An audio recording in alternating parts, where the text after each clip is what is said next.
Job. இந்த அளவுக்கு நீங்க ஜெயிச்சிருக்கீங்க, லைஃப்ல சக்சஸ் பண்ணிருக்கீங்கன்னா மார்க்கெட்டிங் ஒரு மிக முக்கியமான காரணம். நிறைய வேலைகளை கடந்து வந்திருப்பீங்க. இந்த மார்க்கெட்டிங் துறை ஏன் பிடிச்சது?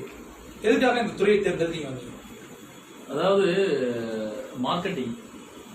மார்க்கெட்டிங்கிறது எப்படின்னா, ஒரு எம்ப்ளாயி மார்க்கெட்டிங் ரெண்டு வித்தியாசம் இருக்கு. எம்ப்ளாயிங்கிறது நம்ம ஆஃபீஸ்க்கு போகிறோம், ஆஃபீஸில் வந்து நம்ம எம்டி நமக்கு வேலையை கொடுக்குறாங்க, அந்த வேலையை செய்யறோம். காலையில் 9 மணிக்கு போகிறோம், இவங்க 6 மணிக்கு வந்தோம்னா கொடுக்கப்பட்ட வேலைகளை செய்யறது எம்ப்ளாயி. உங்களுக்கும் ஓனருக்கு இல்லை உங்களுக்கும் ஓனர் இடையில அதே தொடர்பு இருக்கும்.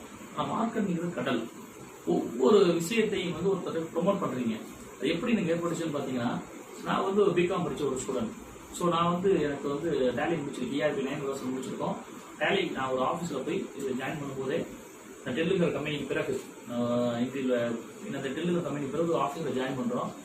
அந்த கம்பெனியில் பார்த்தீங்கன்னா டேலிங்கிற விஷயம்